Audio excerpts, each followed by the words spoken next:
बच्चों हमें दिया है ऊंचाई 2.4 सेंटीमीटर और व्यास 1.4 सेंटीमीटर वाले एक ठोस बेलन में से इसी ऊंचाई और इसी व्यास वाला एक शंकु काट लिया गया है। अब बच्चों ये एक बेलन और शंकु की कहानी है। यहां पर हम एक बेलन बना लेते हैं। ये एक ठोस बेलन है बच्चों, और इस ठोस बेलन में ऊंचाई है जो वो है, इसकी ऊंचाई 2.4 सेंटीमीटर, और इसका जो व्यास है बच्चों वो कितना है, 1.4 सेंटीमीटर। अब इस बेलन से हमने एक शंकु निकाल दिया जिसका व्यास इसके ही बराबर है और जिसकी ऊंचाई वो भी 2.4 यानी कि बेलन की ऊंचाई के बराबर है। यहां से आपने एक शंकु बाहर निकाल दिया यानी कि कट लगा दिया। अब बच्चों इसका शेष बचे हुए ठोस का पृष्ठीय क्षेत्रफल ज्ञात करना। अब पृष्ठीय क्षेत्रफल के लिए बच्चों आपको थोड़ा सा ये समझना पड़ेगा, अंडरस्टैंडिंग करनी पड़ेगी। देखिए ये एक ठोस बेलन था जिसमें ये ऊपर एक वृत्त है, बेलन के ऊपर और नीचे वृत्त होता है। मगर क्या हुआ, इसमें से ये हमने एक शंकु बाहर निकाल दिया यानी कि अब यहां पर ये खोखला होगा। किसकी तरीके से, जैसे ये बेलन है इसकी तरीके से खोखला होगा, मगर इसका जो लास्ट पोर्शन है बच्चों ऐसे क्लोज होगा, ये जो अपर पार्ट है इसमें यहां पर शंकु। अब संपूर्ण पृष्ठीय जो इसका पृष्ठीय क्षेत्रफल ज्ञात करना है मुझे, उसके लिए बच्चों आपको ये सोचना पड़ेगा कि इस पर आप कहां कहां पेंट कर सकते हो। देखिए बच्चों पहली बात तो ये है कि आप इस फेस पर यानी कि जो ये एक वृत्त है, इस वृत्त पर आप पेंट कर सकते हो। दूसरा, जो बेलन का ये पोर्शन है ये हमारा इसका वक्र पृष्ठीय क्षेत्रफल होता है। ये जो पोर्शन है आप यहां पर भी यानी कि इस साइड पर आप यहां पर पेंट कर सकते हो। ये है वक्र पृष्ठीय क्षेत्रफल किसका, बेलन का। फिर बच्चों क्या आप यहां पर पेंट कर सकते हो, जो यहां पर ये नीचे हमें वृत्त दिख रहा है? बिल्कुल नहीं कर सकते, क्योंकि बच्चों जब हमने वो निकाला तो यहां पर ये खोखला हो चुका है। मगर आप यहां पर ये जो शंकु के टाइप का दिखता है, ये शंकु है जो, इस पर आप पेंट कर सकते हो। और बच्चों शंकु का ये पार्ट भी क्या कहलाता है, वक्र पृष्ठीय क्षेत्रफल। तो बच्चों यहां पर अब आपका ये जो वर्क है आपने यहां पर पूरा कर दिया। अब हमें इसके फार्मूले की जरूरत पड़ेगी। वृत्त का क्षेत्रफल क्या होता है बच्चों, पाई आर स्क्वायर। बेलन का वक्र पृष्ठीय क्षेत्रफल होता है बच्चों 2 पाई आर एच, और जो शंकु का पृष्ठीय क्षेत्रफल होता है वो होता है बच्चों पाई आर एल। अब आप यहां पर देख सकते हो कि आपको किस किस चीज की जरूरत पड़ेगी, आर की पड़ेगी, एच की पड़ेगी, एल की पड़ेगी। अब बच्चों आर कहां होती है, आर ये त्रिज्या होती है, या फिर जो ये व्यास दिया यहां पर बेलन की और हमारे वृत्त की और शंकु की सभी की त्रिज्या सेम है। दूसरा बच्चों एच होती है ये हाइट, बेलन की भी और शंकु की भी, दोनों की ऊंचाई बराबर है तो ये होती है एच। तो आर भी हमारे पास है, एच भी हमारे पास है।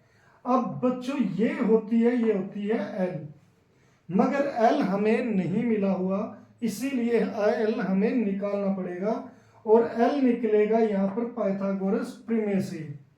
तो उसके लिए बच्चों हम पहले शुरुआत करते हैं। सबसे पहले हम क्या देखते हैं कि हल में लिखेंगे हमें जो चीज दी गई है बराबर है वो है बेलन या शंकु का व्यास, ये बच्चों हमें 1.4 सेंटीमीटर दिया है। अब इसीलिए बेलन या शंकु की जो त्रिज्या है, जिसे हम r से दिखाएंगे, वो इसकी हाफ हो जाती है बच्चों, यानी कि 1.4/2 हो जाती है। इसका मतलब जब हम इसे भाग करेंगे तो ये 0.7 सेंटीमीटर आएगी। बच्चों अब r है जो जहां जहां हमें चाहिए वो हमें मिल चुकी है। अब हम लिखेंगे बेलन या शंकु की ऊंचाई। बेलन या शंकु की ऊंचाई। अब बच्चों इसे हम h से डिनोट करते हैं, जो हमें दी गई है 2.4 सेंटीमीटर, जो हमें यहां पर दी गई है, और जो हमने यहां पर या यहां पर कहीं भी आप देख सकते हो h हमने यहां पर लिख दी 2.4 सेंटीमीटर। अब बच्चों मुझे चाहिए L। तो बेलन की जो हमें तिर्यक ऊंचाई कहते हैं बच्चों, बेलन की तिर्यक ऊंचाई, तिर्यक ऊंचाई ये होती है बच्चों L, और ये किसके इक्वल होती है? ये होती है बच्चों √h² प्लस r²। और ऐसा क्यों? यहां पर बच्चों ये हमारा h, ये हमारी h है, ये हमारी l है, वो r है, और ये l है। अगर आप इस त्रिभुज को देखें, यहां पर 90 डिग्री है, तो बच्चों पाइथागोरस प्रमेय के द्वारा l² किसके इक्वल होता है? l² equal to h² plus r²। तो l किसके इक्वल होता है बच्चों? यहाँ पर √h² प्लस r²। तो इसीलिए हमने यहाँ पर ये डायरेक्ट लिख दिया l। अब बच्चों h कितना है हमारा? h हमारा 2.4 सेंटीमीटर, इसका स्क्वायर। r है हमारी 0.7, इसका स्क्वायर। अब बच्चों अगर आप इसका स्क्वायर करोगे तो 24 का जो वर्ग होता है वो 576 होता है, मगर यहाँ पर पॉइंट है तो ये हो जाएगा 5.76। यहाँ पर आप इसे ऐसे कर सकते हो, 2.4 को 2.4 से मल्टीप्लाई करना है। 4 चौके 16, हासिल 1, 4 दूनी 8 और 1 9। यहाँ पर 2 चौके 8, 2 दूनी 4। तो बच्चों ये 6, 7, 5 आ गया। अब डेसिमल के बाद यहाँ पर 1, 2 डिजिट थे, तो पीछे से 1, 2 डिजिट लिए और यहाँ पर डेसिमल लगा दिया, जो आया 5.76। अब बच्चों यहाँ पर 7 का स्क्वायर क्या होता है? 49 होता है, मगर क्योंकि यहाँ पर 0.7 है तो इसका आंसर कितना आ जाएगा? 0.49। ये भी बच्चों आप इसी तरीके से कर सकते हो, 0.7 इंटू 0.7। जब आप 7 सत्ते 49, यहाँ पर फिर 0, 0, 9, 4, 0 होगा। डेसिमल के बाद 1 डिजिट, 2 डिजिट थे, तो पीछे से 1, 2 डिजिट रखे, तो ये 0.49 आ गया। अब बच्चों यहाँ पर इसका सम होता है 6.25, और क्योंकि 576 में अगर आप 49 ऐड करोगे तो 625 होगा, मगर डेसिमल के बाद 2 डिजिट है तो यहाँ पर ऐसे 6.25 होगा।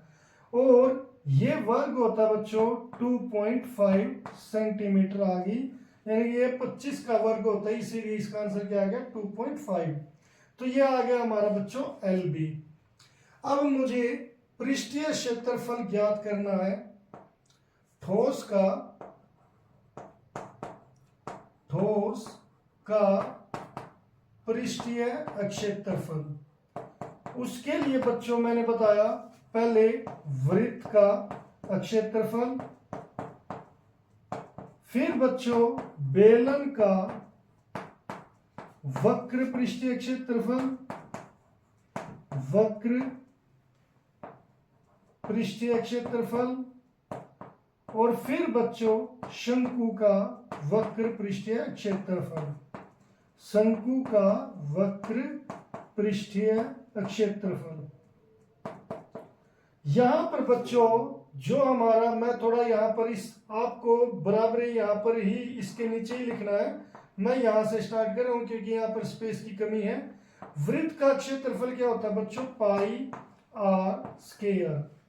बेलन का वक्र पृष्ठ होता है 2 पाई आर एच, और शंकु का वक्र पृष्ठ होता है बच्चों पाई आर एल।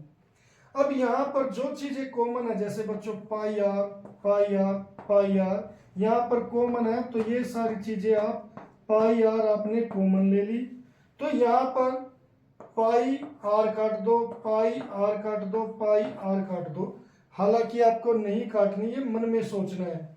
यहां पर क्या रहेगी? स्क्वायर, मतलब एक आर रह गया। यहां पर क्या रह गया बच्चों? 2h